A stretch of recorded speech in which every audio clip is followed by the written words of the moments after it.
nous gardons la veille, nous sommes voiture, nous sommes vivants, et comme il vient encore, ma vie vient le Côte d'Ivoire de Yon. Kéyon m'avait honoré la médaille blanche, mais il n'y a pas de pauvre. Quoi, il veut, il me dit à l'eau pour le papa. Et pas le commandant. Bien, on est, quoi, mon vieux, ne soyez jamais so piota, et t'as dit. Il y a deux gars, et bien, nous les trois passons, mais pas sur quand on se fait. Quoi, nous sommes priants, sont aussi mais. Il y a deux gars, mais il y a un temps où nous aussi à faire vidéo. N'importe quoi, la bombe. Atoka vingongo cha rwenti tension cha hone non nous si atoka via l'entrée nous si à laisser vivre comme ne ma boko no ko mais c'est toi qui comme ai da anuti nous que to kwa de ko be yon ko be ga alo Amen. Amen. La maman nous témoigne qu'elle a une nièce depuis la Côte d'Ivoire qui l'a appelée, la annonçant sa maladie. La nièce disait qu'elle est gravement malade au point où la maman lui a demandé de rentrer si possible. Mais la nièce disait qu'elle va rester un peu là pour voir l'amélioration de sa santé. Avec sa foi, elle ne voulait pas déranger l'homme de Dieu. Et donc, elle a pris donc quoi qu'elle a trempé dans de l'eau. Elle a prié disant que Dieu de papa sévit. Si moi je bois cette eau ici, ma nièce qui est depuis la Côte d'Ivoire, qui souffre de la fièvre typhoïde et de l'hypertension, doit être guérie au nom de Dieu de papa sévit. Lorsqu'elle a bu de l'eau, elle a continué toujours dans ce sens dans la prière. Le troisième jour, la nièce l'a rappelée disant qu'elle est totalement guérie et elle vient faire ce témoignage pour encourager la foi de quelqu'un. Amen. Amen. Semaine que les familles étaient à il y a beaucoup de gens qui ont voulu monter. Faites pas de pied. Oui, le mois, tout le monde le comprend. Ouais, tout le monde n'est pas bien dans les choses pour le faire, on l'a pas réparé. Mais ma oula, il a fait encore d'autres, mais en bouteillage, il y a plus de temps. Un année, les concours, les gens, comme les classes des amis, les gens, ils ont fait la nuit, comme l'or venait quoi. Mais comme les papas, les dos, là, tout est quoi. Mais ma oula, nous pas là, on peut même pas en faire. Mais quand il est éduqué, il va pas partir de là, quoi. À me lever là, on est à chambre. Oh, maintenant, comme le bloc, nous pouvons le bien dire que nous n'avons bloqué, moi, tout le monde. Ah, mais c'est mais qu'il m'a dit que peut-être pas beaucoup maman de comme on peut violer. Mais en bon cas, papa, papa, ça dit même ouais, les coups nous pour que le pour que quoi va pas na noter. Mais t'as vu un bébé. Ma trois bébé les pieds. T'as trop tout me voyer, n'y a que pousser mon quoi. Jani, elle profite de quoi les balles, mais les vanijos. Et nous sommes me vers la part de capa, mon devant le bol comme oh, maman ou le soir il y a tapé. Ah, il t'embellit veille. Mama tape na papa seli mi ma wabe et mi ko mi avec vous voyez ko mi va agbewe. Amen. Amen. Amen. Parce que Dieu l'a sauvée, elle et son enfant, dans un accident. Elle était au bord de la route, elle voulait prendre un taxi avec son enfant, mais comme il y a de l'embouteillage, les deux se sont assis sur une pierre disant qu'elles vont patienter un peu pour que un taxi libre passe. Et d'un seul coup, elle a constaté qu'une voiture voulait les ramasser et subitement la voiture s'est arrêtée. Elle n'avait pas compris. Il y a beaucoup de monde qui sont venus au même moment et la gens disent mais papa, maman, vous n'avez rien, toi avec ton enfant, vous n'avez rien. Elle a dit non, que je n'ai rien du tout. Et donc les gens lui ont dit vraiment tu as un Dieu vivant. Et ce matin, elle veut rendre ce témoignage pour dire qu'elle a vu sa mort, mais Dieu l'a sauvée dedans. Amen. Amen. Elle a bien et son pédéca qui sont peu pénal nos vignes bébia. Et pas à Memiba, nos vignes à fibro que le poteau ménagé que nous t'es là. Bois, que bédo tu dis caméra. Au bout là, autonomie. Car que meilleur papa, les n'a pas de caméra. Et ouais, ben nos vignes à dire qu'on va au césarien. Car et bien les deux pédéca, la bande de qu'elle m'a dit à peine à servir peu maou. Mais bien toi, ben nous bon mener dans cette sienne. Et voilà, on a mis le doudou, petit. Amen. Amen. Alors, la vie de l'enfant qu'elle porte sur ses épaules, elle nous dit que c'est dans ce centre de prière que la maman de cet enfant était enceinte et à l'hôpital lors de l'accouchement, les médecins ont dit qu'elle ne pouvait pas enfanter librement, mais elle ne pouvait pas accoucher librement, autant pour moi, mais on devait la faire une césarienne. Mais lorsqu'elle a appelé l'homme de Dieu a prié avec elle, elle a accouché aisément, sans aucune césarienne, et aujourd'hui l'enfant a 1 an par la grâce de Dieu. Amen. Alléluia. Et il y a une maman qui est venue à la prison, va prendre un ami de pied, Alléluia. Béni, c'est ton point, il y a un baba pas. Vendredi, c'est le chemin de croix. Le chemin de croix, on l'a dit que comme yo papa, coup d'arbre, pour d'assis vigne, papa d'obéra, papa le plonia de bon arbre, il y a le sous mon ambé.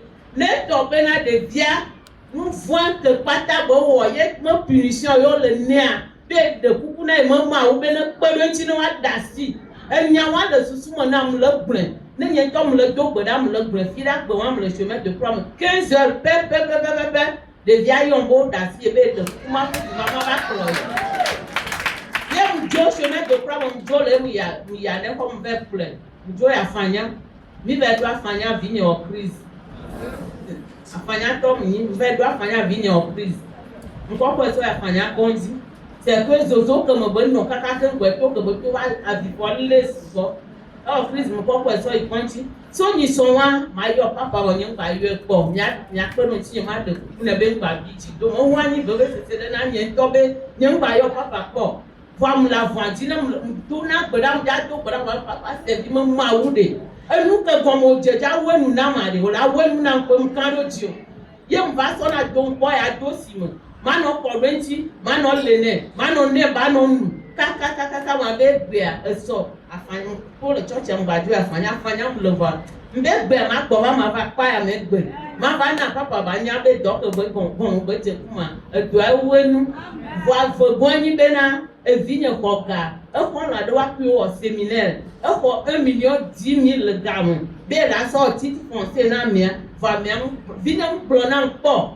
Conti que beve le aquel que va le prendre de ne tordé va le don coupé à me de regarder les ici ni son premier média la comme même nya numéro ni chanye munyo va me va le don que daga me que bon galia ma ou ne de fian mais ne ba nya bede à me de faire pas fudo eta comptable ne peut sonner par des cas de yon de ne et tiens regarder 1,10,000 Dabe et da soka sovana de via ba sove tout faire. Yen bien belle. Yen ya dinom le poku bala kaka banana gayam. Mpiom se ko. Ici beva le yom bena e gale boa apene. Après que moi au côté ouais to de roko fian. Ne taba baba soka ve na de via ka to potwa. Ne nya sove tu ne nya wana ko nya nya preso jobo si ko le ko klo nya yi. So jobo lo. Da ni pero ntinye nya da ko na papa se li bu mama.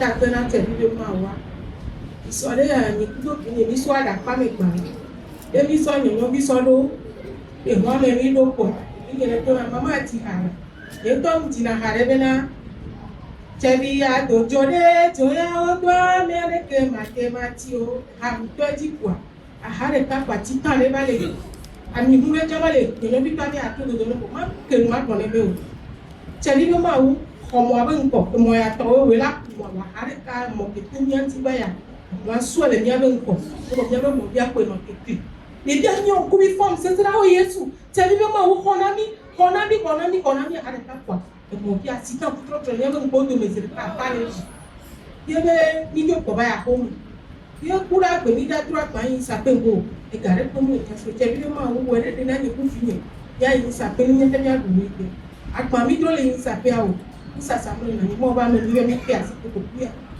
ko mo ba ko mo le ke mu wa gba gare le ke kwa ani ni ku do ta ya se ka mu ko ko me o de ni ba te le tu a ha de ta tu ma da no ni te ke e ta le bu ka ka mo le so so le kwa me tu no to ko ko ro ta ni iba fi ya papa ya si na ni nǹkan tí ẹ bá ta kékeré ta tó yẹ máa fọ ẹni kò múlò alẹ́ rẹ̀ jù kírẹ́tì chamula sí yẹn máa yọ papọ̀ nílùú ké jeudi bí ẹ bá sọ pápá yọ pápá mo yọ òtún ọgbọ́n ẹnu lẹ́bi ìyá ni pápá lè tó gbèrà kó níbi ní ẹja pọ̀ zoro alọ̀ mìíràn àhárẹ̀ ká tó yà ẹni sọ pọ̀tábìlì àlọ́ àhárẹ̀ ká máa pọ̀pọ̀ ìlú tó lè tó mọ́nà yẹ bọ́ ọwọ́ tí ẹbí wọ́n máa wo òbí jìnnà mo bá pa àtàrà mo lè pọ̀ pọ̀ bìjà tó àpò nǹkan mi máa pọ̀ àyàkáyà yẹ ń bá pa mi máa dà pé láti ẹbí wọ́n máa wá ebe ewu jesi mi tata re ko pa pa me di da sere ka me be na koko ke ni te me na mama re ke no ni kwa ni to ni ba wa di da se ke di da sa pa e me ma ta pe ne nde ke a e o nu ga la ni ku fi ni Amen. Dieu l'a sauvée dans un accident et elle était vraiment gravement malade lorsqu'elle a appelé l'homme de Dieu. Au moment où l'homme de Dieu priait avec elle, elle a constaté que le sang sortait dans son oreille. Et elle a dit, vraiment Dieu, si tu as fait couler ce sang, c'est parce que tu m'as donné la victoire. Et aujourd'hui, elle est totalement guérie. Amen. Amen.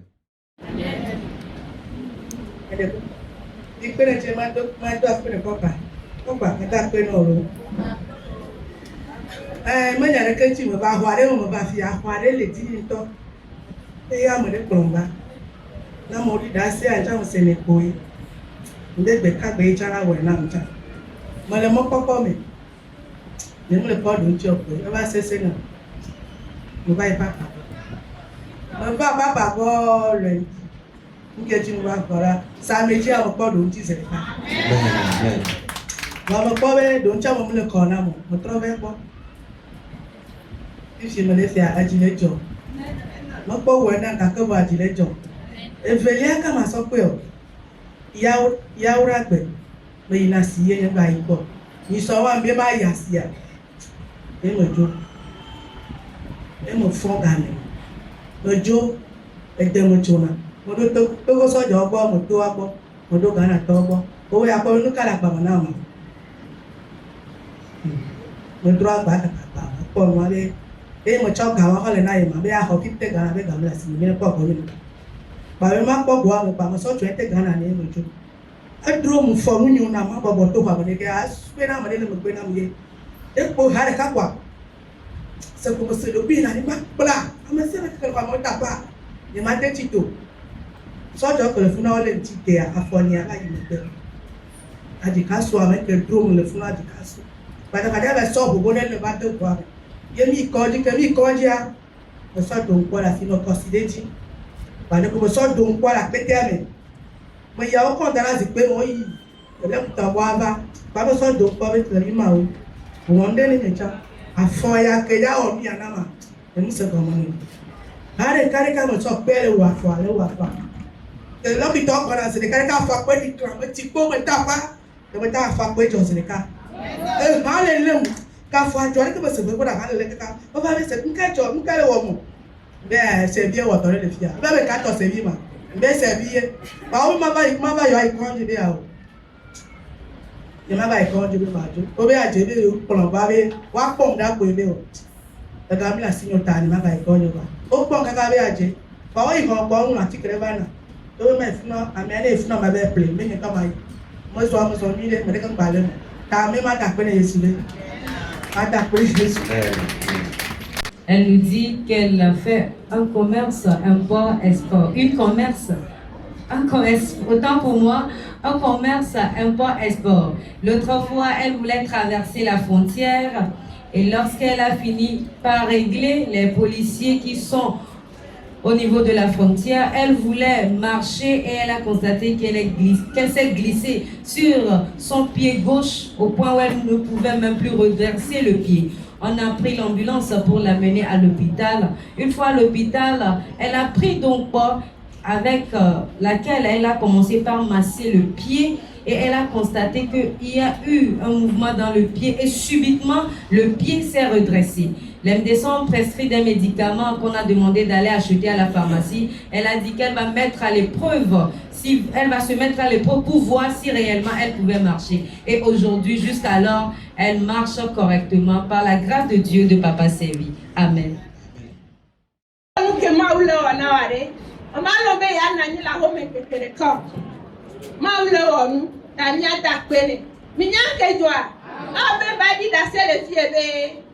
Nyaga kenye pimi no na simea. Be nyaga jo. Nyaga le yo 90 ans.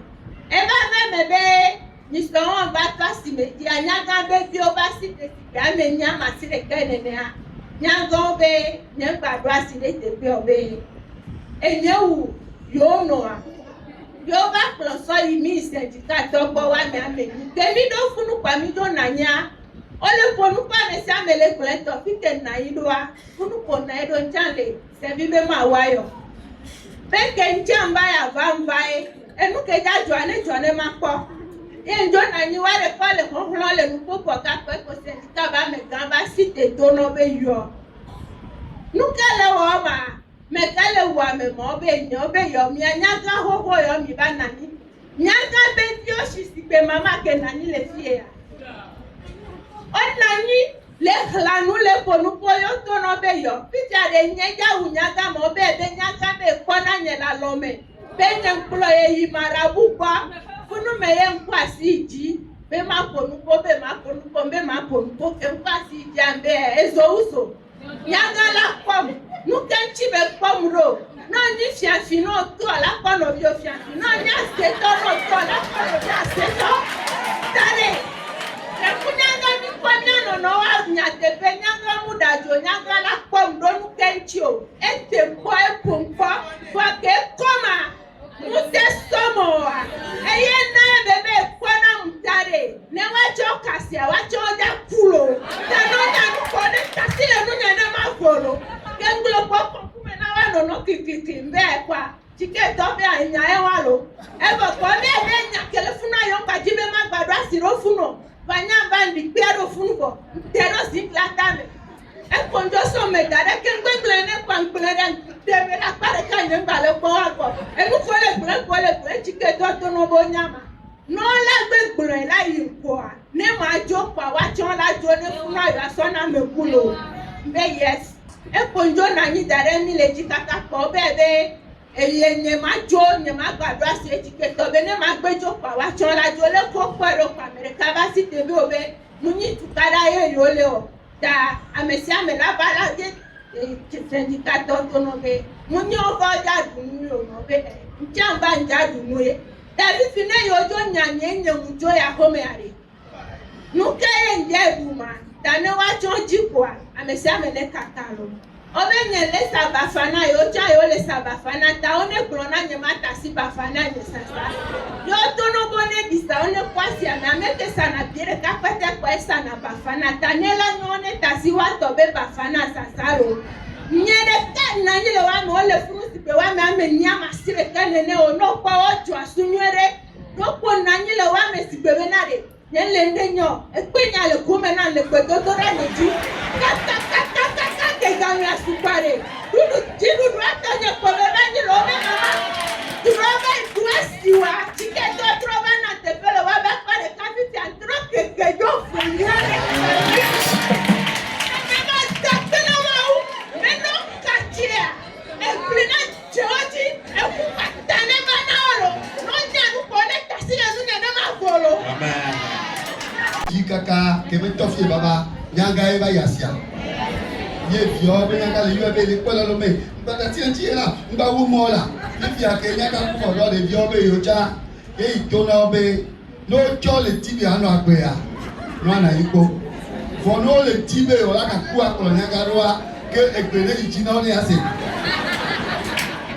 obe iman of no ba itolo be fun to ira no o ko ikodo me aye ga ba doji ma to no be nyame ma wa esese nyame ma wa esese Oseleke eloke bedoa. Kotokolito do lo neno. Be fia fito toa. Examen, mais toquez me là que va quoi.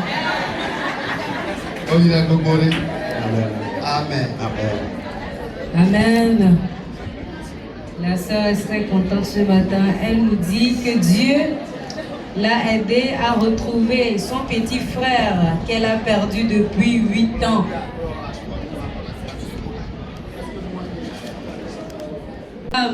Dans le marché, la dame qui vend à côté d'elle. La vieille qui vend à côté d'elle. Mais aujourd'hui, la vieille n'est plus vivante. Et les enfants de cette dernière se liguent contre elle, disant que c'est elle qui a tué leur maman. Et on l'a amenée auprès du syndicat, où les 8 ou 9 enfants de la vieille étaient contre elle seule. Et lorsqu'on a remis la parole, elle a dit oui, je confirme que peut-être la vieille peut me voir dans son rêve, parce que si tu es sorcière, tu verras également une sorcière sur ta route. Elle s'est liguée contre moi et moi, je pèse plus elle. C'est pourquoi votre maman est morte. Mais si vous voulez vivre, vaut mieux pour vous que vous me laissez tranquille. Et aujourd'hui, elle est tranquille dans le marché. Amen. Avec ni son lundi, que mi va pas mais ni dobela pas. Nous sommes qui ni tient me quoi pas ni son. Et nous pas faire la part. Ta vie elle est tombée. Et vie elle est doit me ma. Et me a ore be que do ya be baba nous poso le 27 ans. Elle est dans boy et va nous na nous 3 jours. Et ben ya ma ndono bioro da obo mu lo pombo yi na mo ti chan kwa. Mlewe e be portable mlewe. Ebe nyao mbe ebe mabuju ba kora temi yao e vinye la nyi ba kliba ntelo pompo ta ya ko le pompo ni nya te ebe klono ma ebe to na ebe yo la be o conseil le pile kwa be ye do fun ebe kwata bisoni yo ku yo to ko la be ti ye to ja go ti e pa pe la ke zon ba ko e pa me aku ispire le a je te me soni ko e ya so nu kwa e nwa ko e si be nku me chon e da ma ko e jo be chon le ndenti ka mo onu tata pa ya yem ya ba nyu ale si be zanga re ka zanga be ano e don mu ka wa yo ye munyo nya o ma be o ma unye be mse tore pe mu la sinyo amere pe mu le no mu lo to mu lo banya amete ni nya ma unya ye ni se bi pe ma u be la du dino ne ti te mi jo be ma te ti to pamba ja ti to ro ne pamba ple kon ti o da bi le bo be ye to yi kon ti so ni so ke fo e azon ado gun aba di le ronpo ya ye janyi ya me abebe patapata o enyu neti temi e konji ebe e konji wo ye mba dokita go be yo si oni kaka transimi be e gatian lo fun yo be nya o ma be never mi papa go mi tro papa mo le papa go mi le kwa me zare ko be ti te to bojo o pinga le ma be ma nu ke lo ya ma ni no pe be nya yo pinga yo la ko do ya le bo mama ye ko be jo kwa ndo ji no te ko papa ka mo di kwa njo i papa ko so nya de ni papa ma be no ko be ne ngbe ro kwa ma tro yo e nya o ke ngbe ro kwa ko e papa mi we ko papa le do gbera le tabile de amen kwa be mama zan de anwa di na e bi de me fa ko be ji ndu so ba ni ela mi ndu so 27 avril am ndu no kaka kelo e be ma de mi o la be ti e ma ke be e ma da bi ti ne papa be o tro me ya tro yo e 18 ans ba tro yo papa ba do gbera e down o kaka ke be le ko gari ka ko credit amba la si o pa ni ba papa be ni ki anu ke amba tro yo papa do gbera e ba do si be 16 heures le ikwa o nti kwa ta mi nyen kwa vinye kwa de ti kama puju ma be so abola bo ma so ga be ne ma da ma ya me de be ne yo gun na kwa no vinye bo kon ya ko ko e so jo iye ba ho me le jagbe ntua de biare ma o bo ko ijagbe be nye ma ba mbe di le jagbe ma ikwa no vinye bo kon ku ke ita ko kon so le di dare apete nya njo so dare be so no bia so ko mi di kwa ko ta ku no le ma kwa eju oh tete nda o mi aro pa mi me ro le ta mi na ye mjo le yo be so mi le pom ple credine o be nyama no telephone be yo gbana akpo vinye ku ja lo me no nyare ke yo la o la do mle do jaja kwa mle moto ba e pe pom le do la le moto sabi pe ma we e ha ko ji o mle sabi pe ma wo lo la ben ma zu to ni la no ro e jama ti o pam le do jaja mo ba le pi o be nu ke lo ma ben do pa pam lo mo nyen te le da pe na ma o oh, dame de ta tontia kwa. Ba me de ba ko be no tro di me bedu lo wantia ana hoya o di na ya mba wu de lo. E ko mla tro ngana kwa e ko nso aba ko. Ke nkro imi go ka me de ki ala ho jojo le do danli. Wa me amen. E vinya de ma ye ba hu ho ti wa o so afo chona vinya. Ye puju to la wi amen. Puju to la he me le gbe mo le ko e ji jaja be su baba. Ye me pli bo le gbe ya me mbe we. Sabi pe mo awu ye m je ngo we zempia, je ngo toro pia, mba nyere jere, mu je kulo la. Sabi pe mo awu akwa ko le ga bo ya mo. Pota m jam le gbonyo re, dini wo mu se pata. Do yo ma sine kere ba peti. O ye ho ye m le pli bo le gbe ya me ka kwa. Gbonyo ndo nu suru amefe. Pues do he nyam nya bi ke jonso wa ko ba la ro na mle gbe me ka pa bi ka mu so ba nyam nya bi ka mu so la yo be ko ka pa o le bia mo mo je sia me ya ma kwa yo ko wa cho do ko ba o mama ya yo le die yo ko ma ko be bi nye fun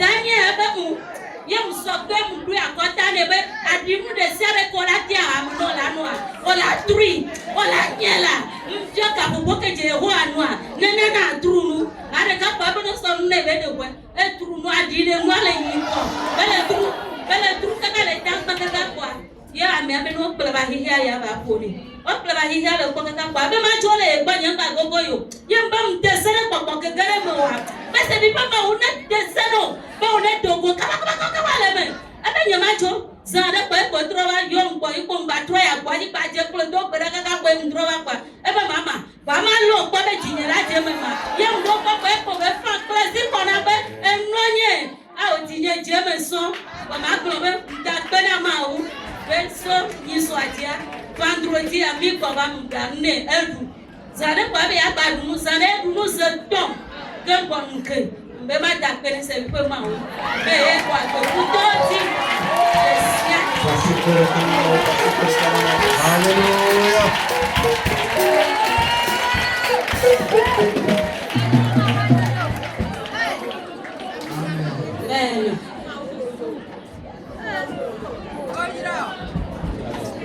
Amen.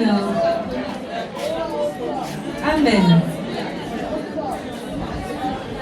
Nous voyons la maman qui est très contente ce matin. Elle nous dit que l'enfant, elle a son enfant malade. Elle a demandé à l'enfant. Amen, amen, amen. Qu'est-ce qui n'allait pas? L'enfant répondait à sa maman disant qu'il a été servi du whisky. Dans un concert avec ses amis ensemble, on lui avait servi du whisky.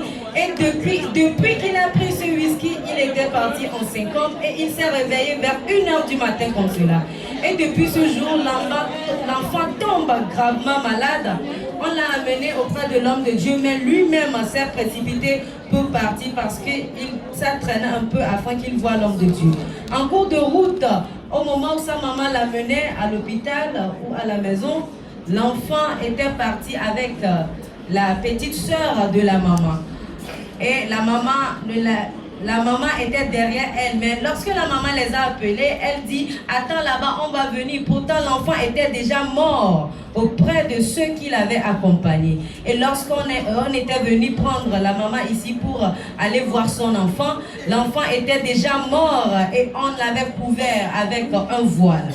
Lorsqu'elle a vu son enfant, que c'est voilà l'enfant qui était couvert d'un voile et il était déjà mort, elle nous dit qu'elle était sortie avec un grand cri. Elle était partie très loin disant que Dieu de papa servi, la honte ne sera pas pour moi. Je me confie en toi. Elle a commencé par prier. Elle tremblait par terre. Elle disait, Dieu, je n'aurai pas de la honte.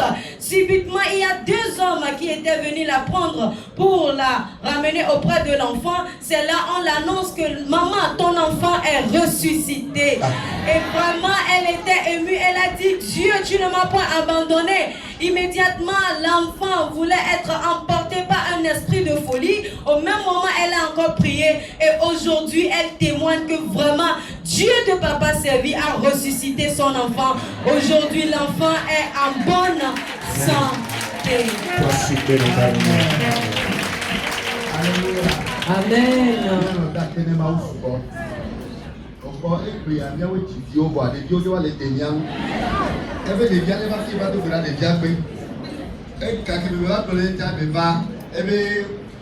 Comme les policiers vont arriver à dire, tout le monde avait été couffant. Il y avait deux fois, il y a un peu de temps. Et il y a un peu de temps. Il y a un peu de temps. Il y a un peu de temps. Parce que nous avons pas bonheur. On m'a dit quoi, mais les filles, à ce que nous avons à quoi, mais les tournées, à quoi il y a un peu de temps. Ah, après, on a mis les valeurs tournées. On m'a mis les tournées, il y a un peu de temps. Pour Maou, nous dîner. Après, on a d'abord, on a tout le monde. Amesa avec les filles, nous avions pas nos deux nous nous avions pas des mianos. Fait-il tiens encore qu'on a voir que les dents avec les tables, fait-il la coco de Kuberta et Nélé. Dans les mois, les migrénes à la avion et nous on a bon. Kabakaba voit il y a pas concert. Il y a qu'un concert, il y a pas un whisky, les concerts de Kabé. Abanois. D'autres deux nous venaient et à ramener. Watoa, oh, moi, voyage dans le concert que il y a. Mbaba wecha ta mi jaye mi no gbe yan na mi afio mi mi senya o le fia mi ko de do o le mi a mi bobe ma o no na mi nunya si jeje wa fi le ko abujo be la chi di dada ko e la wa du le ko bojo be le bi ti pa o bo no dare bo mi ta pe ma o be se bi ma wa e kone e to to lo ru le gbo amen Amen. Mia no de kabena me ata pena ma ure be bi ba pe te go me e ku de be fi apata yo no ju so sa me nyuele de se ku kwa be bi ko ba be itali ko vale ta wa vale na ko ba e so to abe ye lu se e go mu ye o wo de pepe to ko de ti de be ma te ti to bo e che be na ye ma ka to puna mia to ye be kwa ye ko yo ye be ya to te ba misisi ame e be to e che bi ma no te wa misisi ame za ya me to misisi wa me a da gbele bi nyantina e ye to kro nya ne ka e be na ma wo kwa mia amisisi mia to a ede so kwa de dia ko haya ebe asonu ti ko pe na mia to be ma wa mia no de kabena ye ja of voyage figure mia ma de kuku be na mi ja zo mo mi no ka de me ko mia to be mo zo no do asime ne ke ko ne mia no so mo mia no wa ke be ja juwa ebe na ye na ye o do gbe da ku de ka pe ko ai bi ade tun abe ye gba jo ni ka me su yo ajuwa awe ye mi tele jo ye chebe atote ko ye do ya sebe kike ko ya jo ye le ye mle sebe ko ka ke chebe ma jo kaka ba sele simeke ye ba kero mi atonsi e ye be to gbera ku to so mo so do asike ko ye ba je mo ya te pe ke e je mo a amo jo je nko na ye ka ko be mo so ami a ye be kero accident le mo anti foya yo be mo a ewu ke ba to yo ti le wole ke ka ke be alo yo wa ye to be wa si da ke gbo ye yo ya yo ba ke lenti bon pa se fun mo yo be to tro me ga yo to ke gbo ye jo pa yo to jo ebe egbe ade be ye ka so kudo ye wa yo jo le wa be jojo be pe ke ra ba jo ko ye to gbe ra kudo ke gbo ye ra ba je mo ye je mo le kwa wa be mo e pe be ke lenti wa be mo e du accident grave amo tí kò máa mẹ amo bá tá gbànú pépé wo amo ó kó amo ìkọ́ntì ó bẹ̀ nà fún ọ̀tẹ̀ ṣu mú ẹ̀dẹ̀bẹ̀ jọ̀jù náà kàkíá àmì sisi kété èlé ẹ̀dùjì náà ìyá bẹ́ náà ìyá ìmúdó pọ̀blẹ́mù wọn bẹ́ẹ̀ pépé kàkà ìbá pọ̀ bá tètè ló wa ìbẹ́ àdá pẹ́ná mi àtọ́ bẹ́ máa wá bẹ́ náà ẹ̀yẹ́ lè dọ̀jì nígbà pọ̀tọ̀ nà dọ̀jì náà pẹ̀dọ́rà bí abẹ́ àmì sí àmì lò àpẹ́ná mi àtọ̀mẹ̀tà lè sí àrẹ amen. La maman nous témoigne qu'il y a une sœur qui l'a chargée pour nous témoigner. La sœur dit qu'elle voulait voyager lorsqu'elle a appelé l'homme de Dieu pour prier avec elle avant de prendre la route. Et ce qui a été fait, maintenant en cours de route, il y a eu un accident très grave où d'autres ont perdu leurs jambes, d'autres étaient entrés dans le coma, mais elle en est sortie saine et sauve. Et ça par la prière de l'homme de Dieu. Amen. Amen.